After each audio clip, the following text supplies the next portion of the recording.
This is All About Love, New Visions by Bell Hooks. This is chapter 3, Honesty, Be True to Love.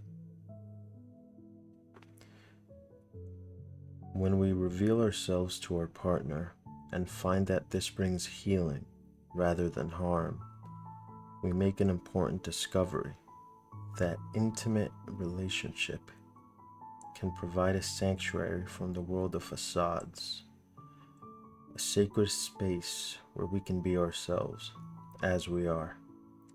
This kind of unmasking, speaking our truth, sharing our inner struggles, and revealing our raw edges is sacred activity, which allows two souls to meet and touch more deeply.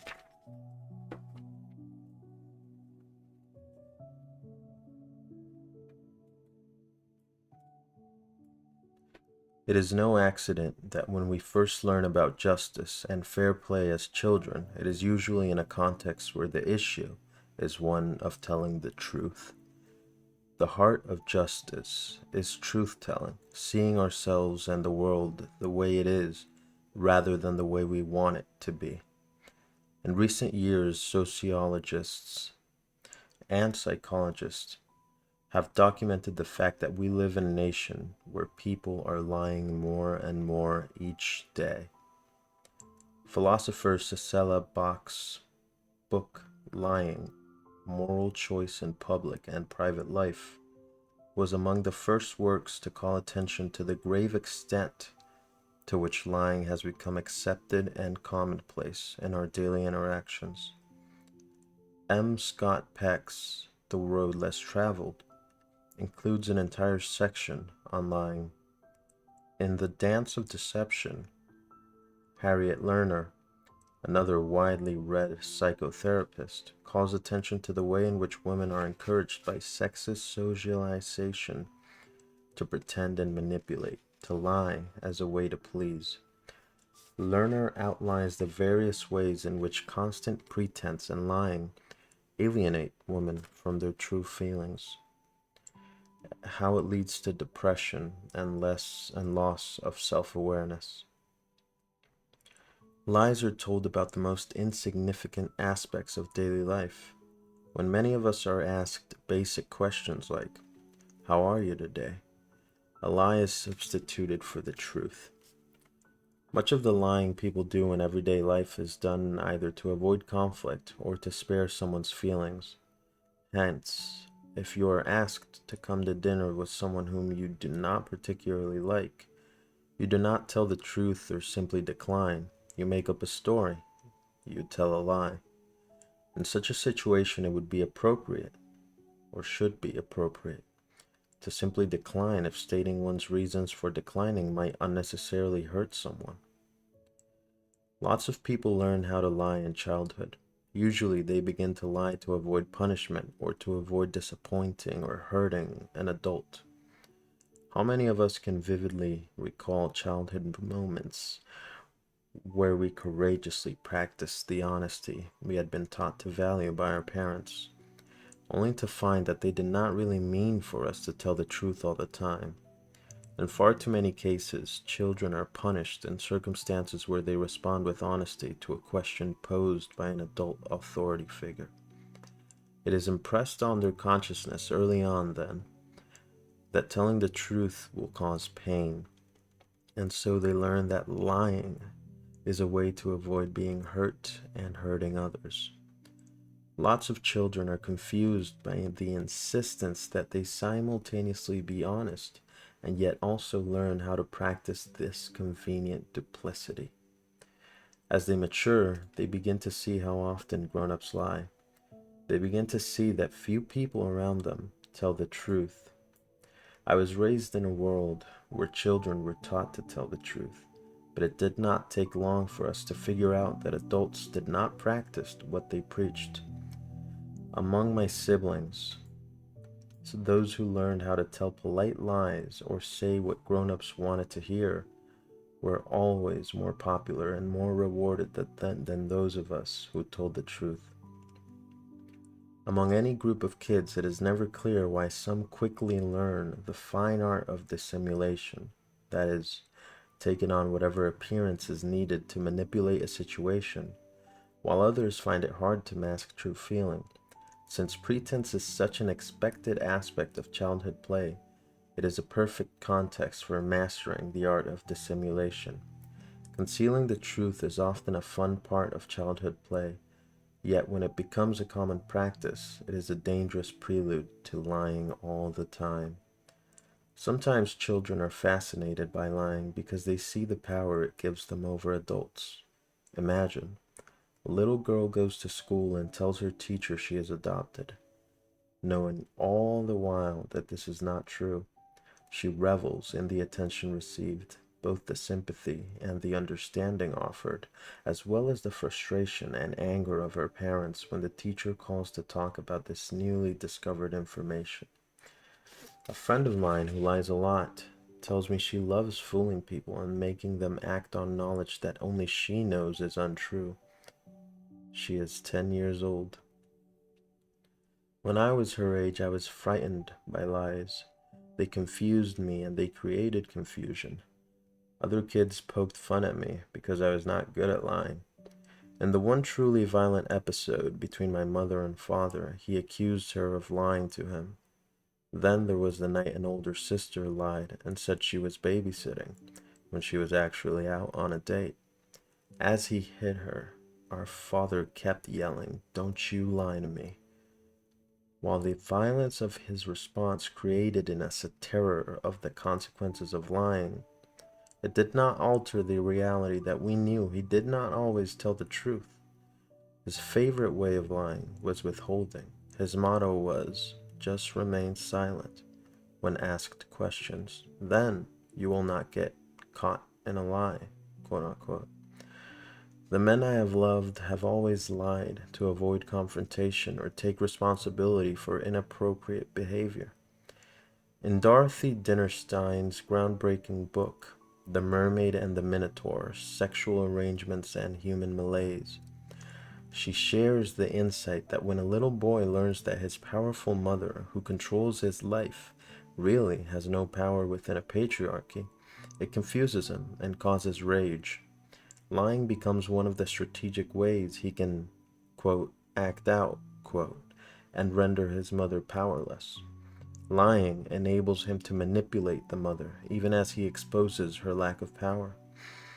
This makes him feel more powerful. Males learn to lie as a way of obtaining power, and females not only do the same, but they also lie to pretend powerlessness. In her work, Harriet Lerner talks about the way in which patriarchy upholds deception, encouraging women to present a false self to men and vice versa. In Dory Hollander's 101 Lies Men Tell Women, she confirms that while both women and men lie, her data and the findings of other researchers indicate that, quote, men tend to lie more and with more devastating consequences, quote. For many young males, the earliest experience of power over others comes from the thrill of lying to more powerful adults and getting away with it. Lots of men shared with me that it was difficult for them to tell the truth if they saw that it would hurt a loved one. Significantly, the lying many boys learn to do to avoid hurting mom or whomever comes so habitual that it becomes hard for them to distinguish a lie from the truth. This behavior carries over into adulthood. Often, men who would never think of lying in the workplace lie constantly in intimate relationships. This seems to be especially the case for heterosexual men who see women as gullible. Many men confess that they lie because they can get away with it. Their lies are forgiven. To understand why male lying is more accepted in our lives, we have to understand the way in which power and privilege are accorded. Men simply, because they are males within a patriarchal culture. The very concept of quote unquote being a man and a quote unquote real man has always implied that when necessary, men can take action that breaks the rules, that is above the law.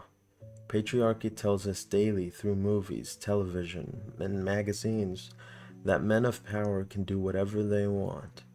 This is, this freedom that makes them men.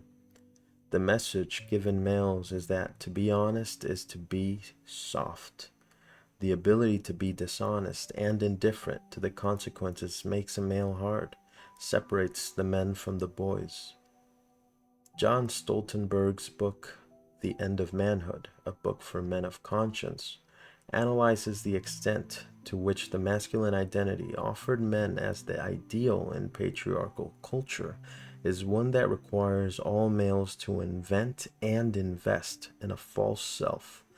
From the moment little boys are taught they should not cry or express hurt, feelings, or loneliness or pain, that they must be tough, they are learning how to mask true feelings. In worst case scenarios, they are learning how to not feel anything ever. These lessons are usually taught to males by other males and sexist mothers.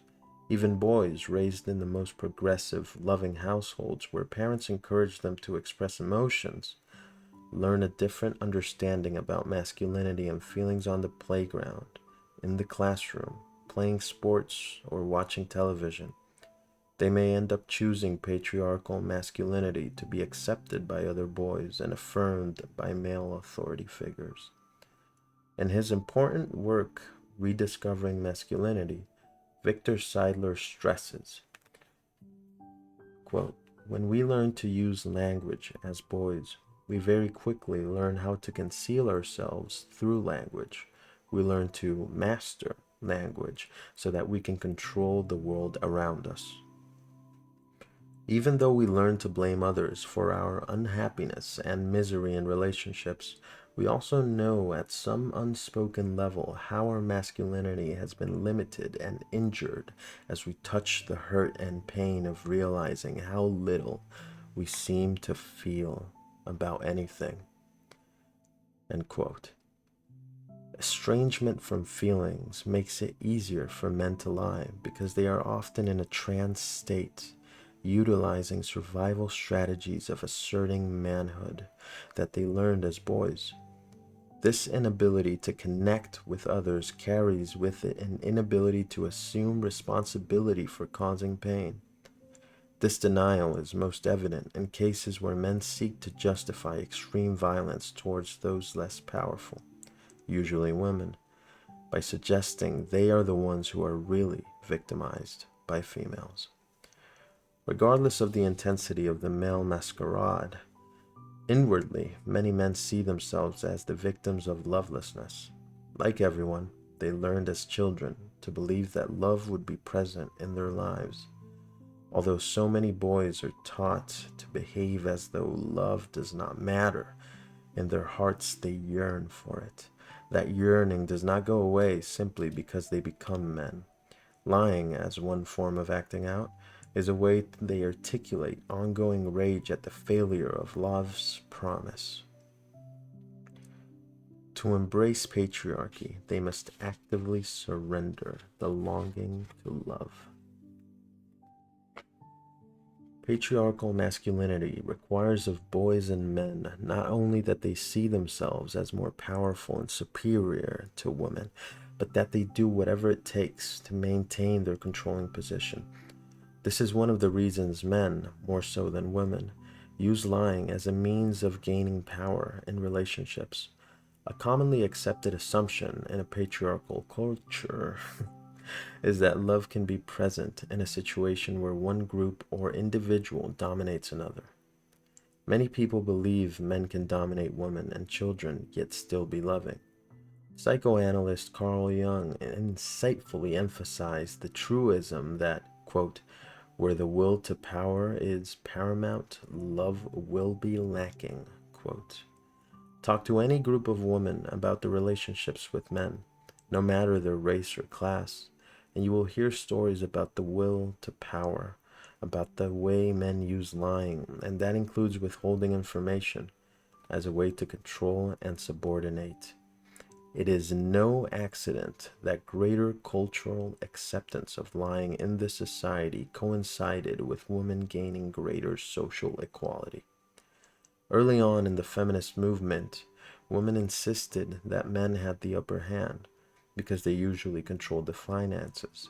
Now that women's earning power has greatly increased, though it is not on par with men's, and women are more economically independent, men who want to maintain dominance must deploy subtler strategies to colonize and disempower them. Even the healthiest professional woman can be, quote unquote, brought down by being in a relationship where she longs to be loved and is consistently lied to. To the degree that she trusts her male companion, lying and other forms of betrayal will most likely shatter her self-confidence and self-esteem. Allegiance to male domination requires of men who embrace this thinking, and many, if not most, do, that they maintain dominance over women by any means necessary. While much cultural attention is given to domestic violence, and practically everyone agrees it is wrong for men to hit women as a way of subordinating us, most men use psychological terrorism as a way to subordinate women. This is a socially acceptable form of coercion, and lying is one of the most powerful weapons in this arsenal. When men lie to women, presenting a false self, the terrible peace or price they pay to maintain power over us is the loss of their capacity to give and receive love. Trust is the foundation of intimacy. When lies erode trust, genuine connection cannot take place. While men who dominate others can and do experience ongoing care, they place a barrier between themselves and the experience of love. All visionary male thinkers challenging male domination insist that men can return to love only by repudiating the will to dominate. In The End of Manhood, Stoltenberg continually emphasizes that men can honor their own selfhood only through loving justice. He asserts, quote, "Justice between people is perhaps the most important connection people can have. Loving justice for themselves and others enables men to break the chokehold of patriarchal masculinity." In the chapter titled, quote, "How We Can Have Better Relationships with the Woman in Our Lives," quote, Stoltenberg writes, "Loving justice between a man and a woman does not stand a chance when other men's manhood matters more. When a man has decided to love manhood more than justice, there are predictable consequences in all his relationships with women. Learning to live as a man of conscience means deciding that your loyalty to the people whom you love is always more important than whatever lingering loyalty you may sometimes feel to other men's judgment on your manhood." When men and women are loyal to ourselves and others, when we love justice, we understand fully the myriad ways in which lying diminishes and erodes the possibility of meaningful, caring connection, that it stands in the way of love. Since the values and behavior of men are usually the standards by which everyone in our culture determines what is acceptable, it is important to understand that condoning lying is an essential component of patriarchal thinking for everyone. Men are by no means the only group who uses lies as a way of gaining power over others. Indeed, if patriarchal masculinity estranges men from their selfhood, it is equally true that women who embrace patriarchal femininity, the insistence that females should act as though they are weak, incapable of rational thought, dumb, silly, are also socialized to wear a mask, to lie. This is one of the primary themes in Lerner's The Dance of Deception.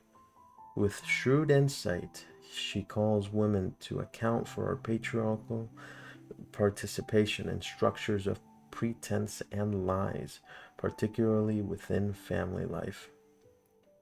Women are often comfortable lying to men in order to manipulate them to give us things that we feel we want or deserve.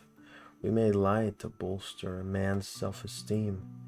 These lies may take the form of pretending to feel emotions we do not feel, to pretending levels of emotional vulnerability and neediness that are false. Heterosexual women are often schooled by other women in the art of lying to men as a way to manipulate. Many examples of the support females receive for lying concern the desire to mate and bear children. When I longed to have a baby and my male partner at the time was not ready, I was stunned by the number of women who encouraged me to disregard his feelings, to go ahead without telling him. They felt it was fine to deny a child the right to be desired by both female and male biological parents. No deception is involved when a woman has a child with a sperm donor, as in such a case there is no visible male parent to reject or punish an unwanted child. It disturbed me that women I respected did not take the need for male parenting seriously or believe that it was important for a man to want to parent as a woman. Whether we like it or not, we still live in a world where children want to know their fathers and who they are, and when they can, go in search of absent fathers. I could not imagine bringing a child into this world whose father might reject them or her because he did not desire a child in the first place. Growing up in the 50s, in the days before adequate birth control, every female was acutely conscious of the way unwanted pregnancies could alter the course of a young woman's life. Still, it was clear then that there were girls who hoped for pregnancy to emotionally bind individual males to them forever. I thought those days were long gone. Yet even in this era of social equality between the sexes, I hear stories of females choosing to get pregnant when a relationship is rocky as a way of forcing the male to remain in their life or in the hope of forcing marriage. More than we might think, some men feel extremely bound to a woman when she gives birth to a child they have fathered. The fact that men succumb to being lied to and manipulated when the issue is biological parenting does not make it right or just. Men who accept being lied to and manipulated are not only abdicating their power, they are setting up a situation where they can blame women or justify women hating. This is another case where lying is used to gain power over someone, to hold them against their will. Harriet Lerner reminds readers that honesty is only one aspect of truth-telling, that it is equated with, quote, moral excellence and absence of deception or fraud. Quote, the mask of patriarchal femininity often renders women's deceptions acceptable. However, when women lie, we lend credence to the age-old sexist stereotypes that suggest women are inherently, by virtue of being female, less capable of truth-telling. The origins of this sexist stereotype extend back to ancient stories of Adam and Eve, of Eve's willingness to lie even to God. Often, when information is withheld by women and men, protection of privacy is the justification. In our culture, privacy is often confused with secrecy. Open, honest, truth-telling individuals value privacy. We all need spaces where we can be alone with thoughts and feelings, where we can experience healthy psychological autonomy and can choose to share when we want to. Keeping secrets is usually about power, about hiding and concealing information. Hence, many recovery programs stress that, quote, you are only as sick as your secrets. Quote, when a former boyfriend's sister shared with me a carefully guarded family secret regarding incest, which he did not know about, I responded by requesting that she tell him. If she didn't, I would. I felt that keeping this information a secret from him would violate the commitment we had made as a couple to be open and honest with each other. By withholding this information from him, joining his mother and sisters, I would have been participating in family dysfunction. Sharing with him affirmed my loyalty and respect for his capacity to cope with reality. While privacy strengthens our bonds, all our bonds, secrecy weakens and damages connection. Lerner points out that we do not usually, quote, know the emotional costs of keeping a secret, quote, until the truth is disclosed. Usually, secrecy involves lying, and lying is always the setting for potential betrayal and violation of trust. Widespread cultural acceptance of lying is a primary reason many of us will never know love. It is impossible to nurture one's own or another's spiritual growth when the core of one's being and identity is shrouded in secrecy and lies. Trusting that another person always intends your good, having a core foundation of loving practice, cannot exist within a concept of deception. It is this truism that makes all acts of judicious withholding major moral dilemmas. More than ever before, we as a society need to renew a commitment to truth telling. Such a commitment is difficult when lying is deemed more acceptable than telling the truth. Lying has become so much the accepted norm that people lie even when it would be simpler to tell the truth. Practically every mental health care practitioner, from the most erudite psychoanalysts to untrained self-help gurus, tell us that it is infinitely more fulfilling, and we are all saner if we tell the truth. Yet most of us are not rushing to stand up and be counted among the truth tellers. Indeed, as someone committed to being honest in daily life, I experience the constant drag of being seen as a freak for telling the truth, even when I speak truthfully about simple matters. If a friend gives me a gift and asks me to tell him or her whether or not I like it, I will respond honestly and judiciously. That is to say, I will speak the truth in a positive, caring manner. Yet, even in this situation, the person who asks for honesty will often express annoyance when given a truthful response. In today's world, we are taught to fear the truth, to believe it always hurts.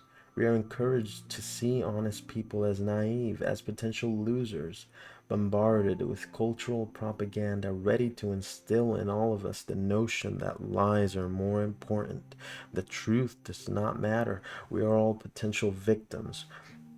Consumer culture in particular encourages lies. Advertising is one of the cultural mediums that has the most sanctioned lying, keeping people in a constant state of lack and perpetual desire strengthens the marketplace economy. Lovelessness is a boon to consumerism, and lies strengthen the world of predatory advertising. Our passive acceptance of lies in public life, particularly via the mass media, upholds and perpetuates lying in our private lives. In our public life, there would be nothing for tabloid journalism to expose if we lived our lives out in the open, committed to truth telling. Commitment to knowing love can protect us by keeping wedded to a life of truth, willing to share ourselves openly and fully in both private and public life. To know love, we have to tell the truth to ourselves and to others. Creating a false self to mask fears and insecurities has become so common that many of us forget who we are and what we feel underneath the pretense. Breaking through this denial is always the first step in uncovering our longing to be honest and clear.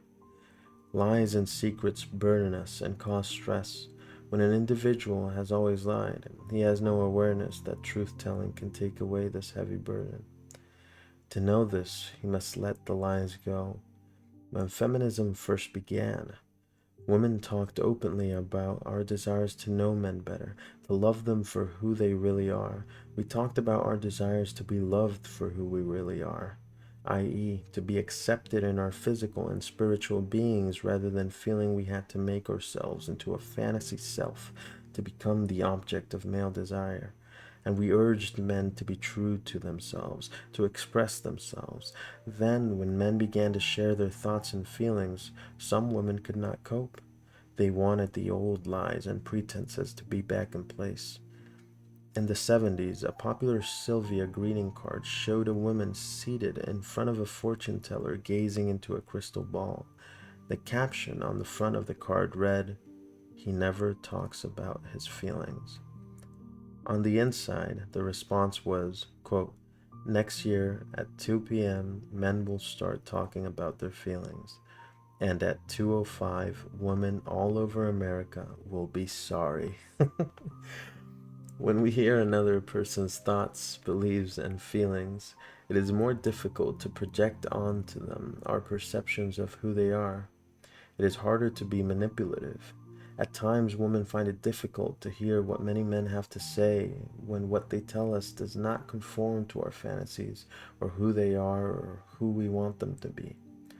The wounded child inside many males is a boy who, when he first spoke his truths, was silenced by paternal sadism, by a patriarchal world that did not want him to claim his true feelings. The wounded child inside many females is a girl who is taught from early childhood on that she must become something other than herself, deny her true feelings in order to attract and please others. When men and women punish each other for truth telling, we reinforce the notion that lies are better. To be loving, we willingly hear each other's truth and, most important, we affirm the value of truth telling. Lies may make people feel better, but they do not help them to know love. And that's chapter 3. Um, thank you very much. And yeah, hope it was enjoyable hearing, I guess, experience. And yeah, I personally liked a lot the intro quote to this chapter. I even shared it with someone special to me. But yeah, anyways, thank you. Bye. I'll see you later for chapter 4.